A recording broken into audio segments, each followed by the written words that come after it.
sa dami ng nakikita ko ng mga kabataan na alam kong nangangarap, kaya nandito ka ngayong araw na to. Palakpakan niyo po yung mga sarili niyo. Welcome dahil ito po yung kaunang-unahan ng K5, diba, Kabaitaan Season, at sa dinami-dami ng inimbitahan, isa ka sa mga nakarating.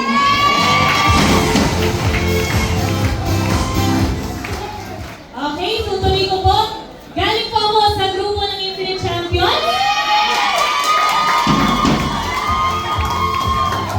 Isa po ako sa mga kabaitaan leader ng Infinite Champions at core leader ng First Vita Plus Company. Sa dinami-dami po ng kabaitaan, ilan po kami sa nabiyayaan, nabigyan ng privilege na maging core leader mismo ng company. Ayan. So katulad nyo ng mga nakaupo dito, dati din po, nakaupo lang din ako dyan. Nakikinig. Okay? So before ako maging parte ng First Vita Plus, ako po ay estudyante. Meron po bang mga estudyante na nandito? Mga nag-aaral, ayan. Ipagpatuloy niyo po ang inyong pag-aaral. Ako po, yun ang ginawa ko noon hanggang sa nakapagtapos. Okay? Nakapagtapos po ako sa isa sa pinakamahal at exclusive na school sa buong Pilipinas, University of Asia and the Pacific. So, lagi ko siyang pinagmamalaki, lagi kong binabanggit. Bakit? Hindi po para magyabang, kundi dahil proud ako na ako ay nakapag-aral sa napakamahal na eskwelahan dahil sa First Vita. Ang tinapos ko pong kurso, Business Administration, Major in Management. Ano usually ang ginagawa ng mga fresh graduate? Mag-a-apply ng? Kaya po tayo pinag-aral ng ating mga magulang, sinikap nila na makapagtapos tayo. Bakit? Para pagka-graduate, makahanap na magandang dahil ang mindset po sa atin, pag may magandang trabaho, automatic maganda yung buhay. Naisip ko din po yun. So nagkaroon ako ng dalawang option nung ako'y graduate. Sabi ko, pwede ako mag-apply ng trabaho sa labas kasi tapos ako sa magandang eskwelahan. Pero binigyan ako ng option ng aking mga magulang na pwede ko din gawin ang First Vita Plus na full-time. So inisip ko, ano ba yung mas maganda sa dalawa? Sa ating mga kabataan, lahat po ba may pangarap? Yes! Lahat po ba mataas ang pangarap? Yes! Sabi ko, alin kaya sa dalawa yung gagawin ko kung saan pwede kong maabot yung pangarap ko ng mas mabilis na panahon? Lahat tayo gusto na maabot yung ating mga pangarap ng mas mabilis na panahon. Tama po ba? Yes! Bata ka pa lang, unti-unti mo nang naabot yung mga pangarap mo. So inanalyze ko, tinignan ko po yung mga kasabayan ko na graduate na nag-apply ng trabaho sa labas. Ito po, nothing against. Pero ako po, personally, ito yung nakita ko sa kanila.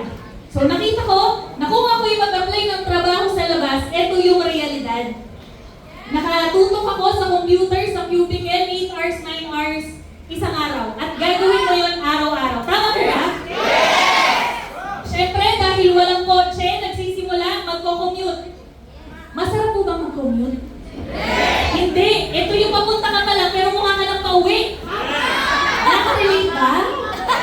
Lalo na sa init ngayon. Di ba nagpabango ka, pero parang wala ng effect? Ito yung pa, dahil fresh graduate ka, bago ka sa kumpanya, lahat ng trabaho ngayon ibibigay sa'yo. Tama po ba? At syempre, napakadaming ipapagawa na trabaho para sa magkanong halaga. 10,000, 20,000. Nakita ko sa labas, ang kita sa fresh graduate, 20,000 naman. Ito po yung ino-offer. Normal, yung iba siguro masaya na dito. Pero sabi ko, taas ng pangarap ko. May nakarelate? Yes! Sabi ko sa panahon ngayon, yung 20,000 naman, yes, makakabili ng pang-date, makakabili ng panlabas, ng pang-commute, pang-kain, pero hindi makakabili ng pangarap. Yes!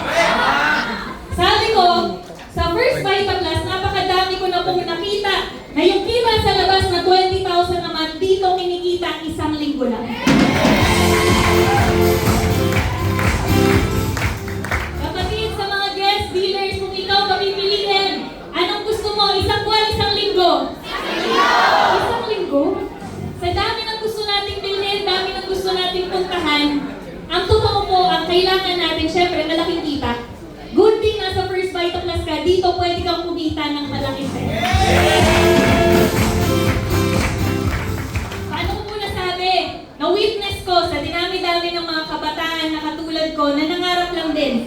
No, nakita ko po sa kanila na nung ginawa nila First Vita Plus, naging maganda ang resulta.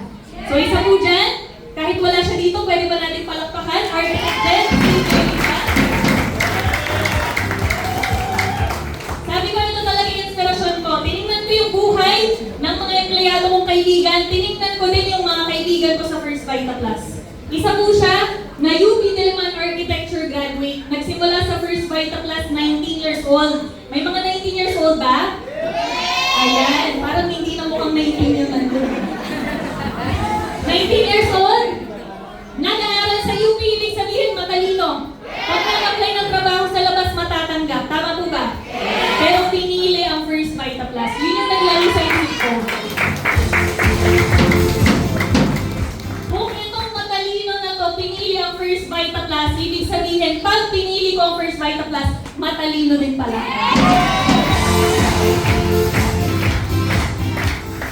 Good thing, napakaganda ng desisyon niya. Hindi na po nag-apply ng trabaho sa labas. After graduation, ginawa ang First Vita Plus.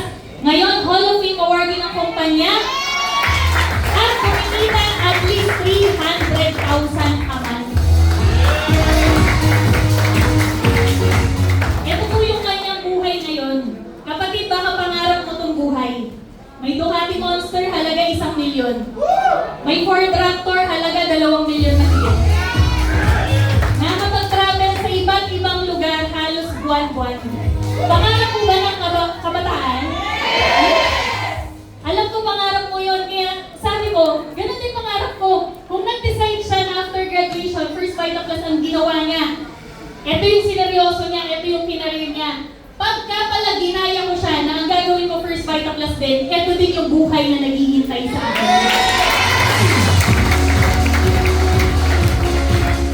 Kaya sabi ko, susundan ko yung ginawa ni Jen Sidney Oliva. At the same time, inanalyze ko po ano yung naging effect sa family ko ng First Vita Plus. Sa katotohanan po, ang nag-umpisa po sa pamilya namin ng First Vita Plus ay yung mga magulang ko. So pwede bang palakpakan po natin sila?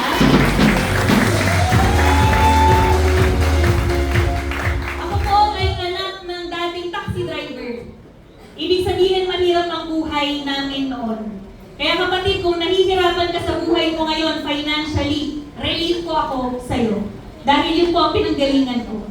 So pinanganak ako, hindi ako pinanganak sa mayaman na pamilya. Ang tatay ko dating taxi driver, OFW. Ang mama ko po, plain housewife.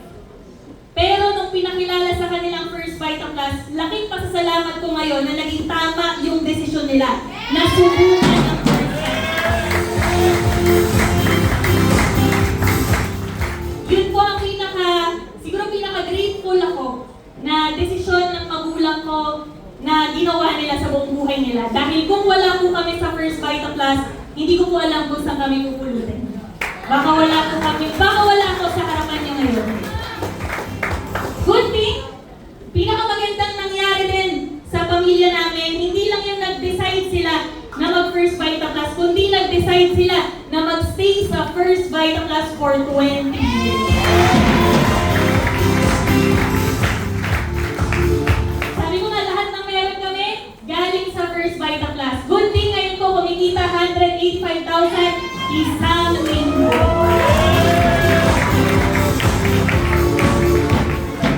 Kapatid, 185,000 isang linggo sa labas ko, isang taon na yan na pinagtatrabahuhan. Nakikipagpatayan pa yung iba para kitain yan. Tama po ba?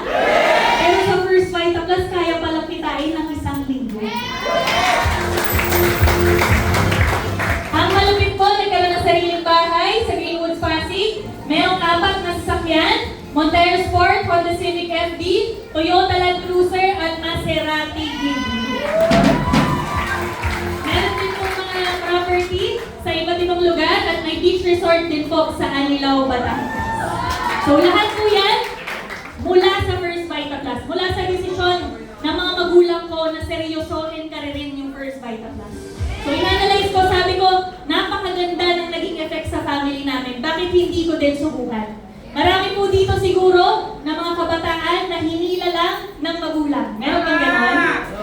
Na inaya lang ng magulang nilang dealer. Kapatid, huwag ka sana magtampo kung yung magulang mo lagi kang sinasama sa First Vita Plus. Hindi yan para i-pressure ka, para i-torture ka, parusahan ka. Bagkus gusto kang bigyan ng magandang buhay ng Panginoon.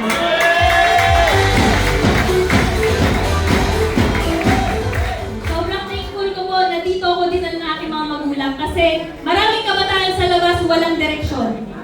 Ang daming nangangarap kaya lang hindi nila alam kung ano yung gagawin nila para makuha yung pangarap na yun. Good thing nasa First Vita Plus ka na, ito yung pwede mong maging stepping stone para unti-unti mong maabot yung mga pangarap mo sa buhay. So after graduation, inaral ko po yung negosyo. Sabi ko, ito na talaga yung gagawin ko. Sabi ko, susundan ko yung yapak ng mga magulang ko. Kung naging Hall of Fame awardee sila ng kumpanya, Platinum Awardee, posibleng may bata din na katulad ko. Na naging Hall of Fame awardee. Luzon, Visayas, Mindanao, shinare po namin ang First Vita Plus. Dito pala, ikukwento-kwento mo lang. Kokopyahin mo lang yung mga naging successful sa First Vita Plus. Eh, ang good thing, napakagaling kong mangopya. Kaya po ako nakapagtapos ng pag-aaral, hindi po dahil ako'y matalino. Dalawa po yan, isang matalino, isang matalinaw. Matalinaw po ako.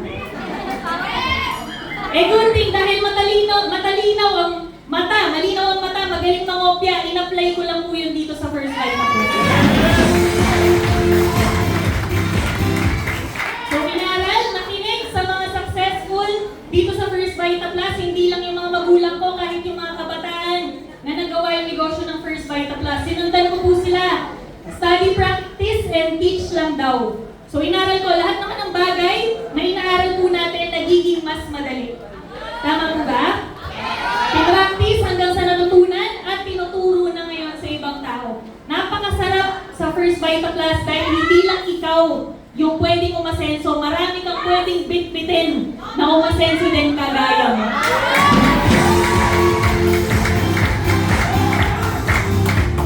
Ang napakaganda po dito, habang nagtuturo ka, pwede ka palang kumita. At ang masaya pa, nakakapaglibot-libot sa iba't ibang lugar. Luzon, Visayas, Mindanao, kinikwento po natin ang First Vita Plus. Ibig sabihin, nagne-negosyo ka na, nagta-travel ka pa.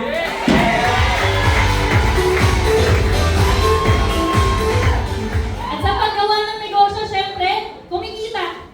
Noong una ang kita, 1,000, 2,000, 3,000, 5,000, masaya na. Ikaw kapatid, bilang kabataan, sa mga guests dito, kumita ng 2,000, 5,000, isang linggo. Pwede na po ba? Yes! Kaya lang, pag ginalingan mo pala dito, hindi lang yan ibibigay sa'yo ng kumpanya. Yung kita pala sa labas ng isang buwan, kaya kitain ng isang linggo. Isang linggo po, 24,000.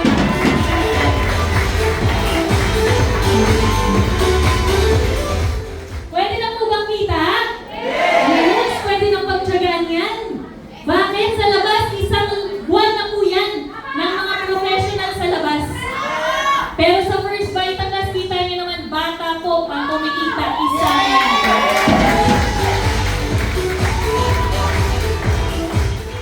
Ang maganda dyan, dito ko po naranasan, unti-unti, na sa First Vita Plus, meron pala nung tinatawag talaga na financial freedom. Hindi pa man to ganun kalaki, nag-average po ako ngayon 25,000 isang linggo. Marami pa po kayong makapakinggan na mas malaki dyan. Pero para sa akin, napaka-thankful ko na po. Unti-unti ko nang nararanasan yung financial freedom. Ibig sabihin, kalayaan na kumita sa naaayon sa gusto mo. Sa naaayon sa trabaho mo. Kung ano yung nilabas mong trabaho, yun pala yung pwede mong kitain sa First Vita Plus. Na kung sanay ka sa labas, kapatid, kaya kayo nag-aaral, kaya natin ginagalingan sa labas para kumita 20,000, 30,000 sa labas, dito mo ilagay yung sipag, yung galing mo, yung talino mo. Kasi dito pwede mo yung kitain ng isang linggo. At sabi ko nga, kapag ginalingan mo, dito mo nilagay yung sipag mo, determinasyon, pwede kang kumita sa naaayon sa gusto mo. Kaya naman po, in 2 years ko po na ginagawa First Vita Plus full-time, kumita na po ako ng 2.1 million.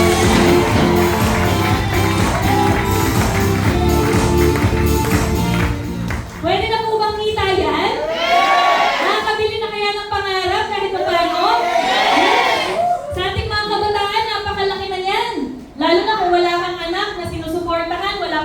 responsibility. Kung para sa sarili mong pangarap yan, napakalaki na po niya.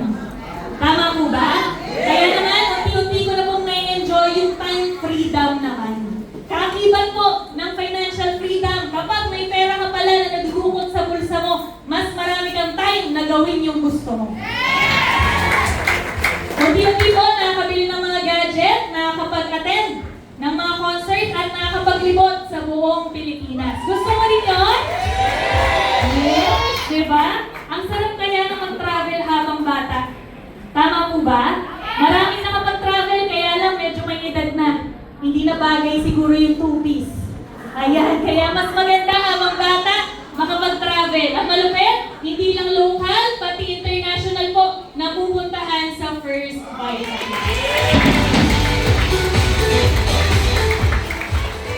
Nakarating na po tayo sa 7 bansa. Nakapunta po tayo ng Hong Kong, Royal Caribbean Cruise, Singapore, Thailand, Malaysia, South Korea, at Dubai.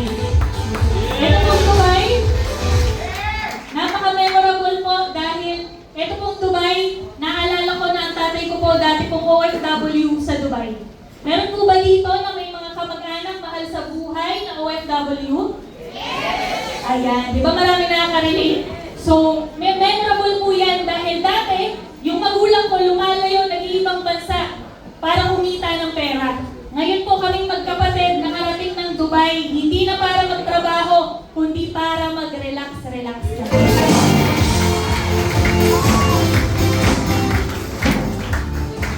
At syempre dahil po dyan, na-feature din tayo sa Vitalife Catalog. So kung may mga, meron na ba kayong mga copy? Lahat ba meron na yung mga dealers? Kasama ko po dyan ang ilan sa mga pinaka-inspiring at pinaka-magagaling na mga kabataan. Kaya nga sabi ko, grabe nakaka-proud na napupuno natin yung ganito na puno ng mga kabataan. Kasi para sa akin po, itong 2024 at ang susunod na mga taon, generation na talaga ng Avital.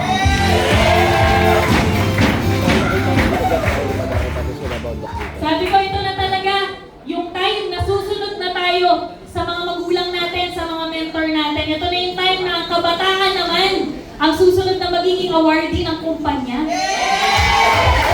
Kapaita naman. Tama mo ba yung susunod na aakyat sa stage sa Araneta?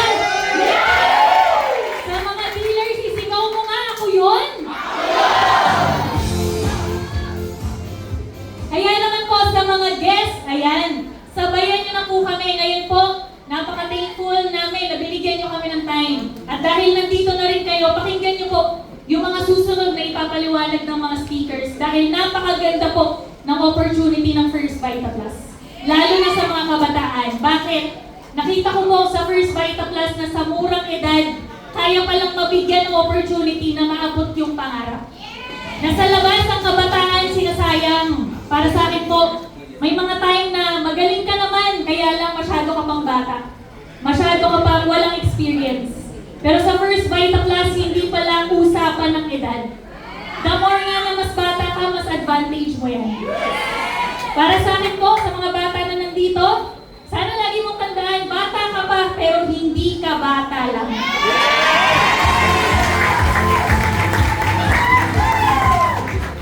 Ang kabataan, siguro sa labas, ang tingin sa atin maliit. Kasi wala pang mga alam sa buhay, wala pang experience. Pero sa First Vita Plus, advantage mo na bata ka. Ibig sabihin, mas marami yung panahon mo, mas mahaba yung panahon mo para abutin ang pangarap mo sa First Vita.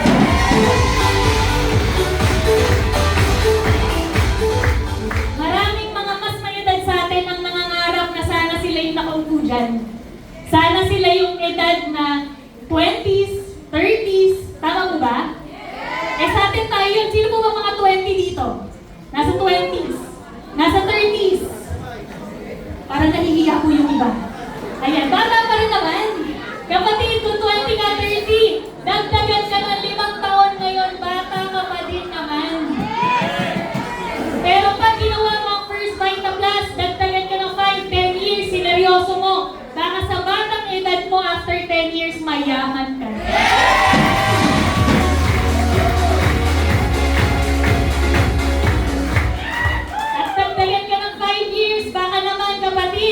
Ikaw na yung nagdadagdag magdadrive ng sarili mong brand new car. Pero sabi nga, pag bata ka, mas malakas ka, mas matalino ka, kaya mo pang bilisan. Sa First Vita Plus, 2 years po, nakuha ko yung sarili kong brand new car. Na Ford Ranger Raptor.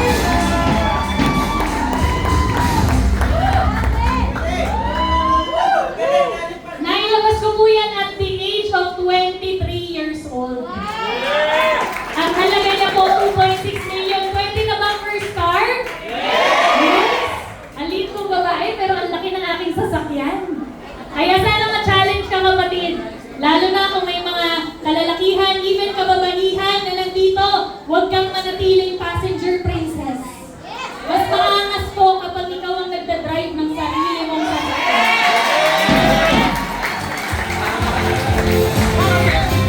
At mas maangas lalo pag alam mong pinaghirapan mo at galing sa negosyo mo sa First Vita Plus. Kaya naman, welcome po agad sa mga kabaitaan na nandito, sa mga dealers, tuloy-tuloy lang sa mga guests, mas lalo kang mag-open mind, pakinggan mo yung ipapaliwanag mamaya dahil baka dito na mabago yung buhay mo sa First Vita Plus. Sa mga dealers, tuloy-tuloy lang po tayo, sama-sama tayo isa po ko sa mga makakatulong nyo sa paggawa nyo ng negosyo sa First Vita Plus. Okay, so sabi nga dito, matira mayaman.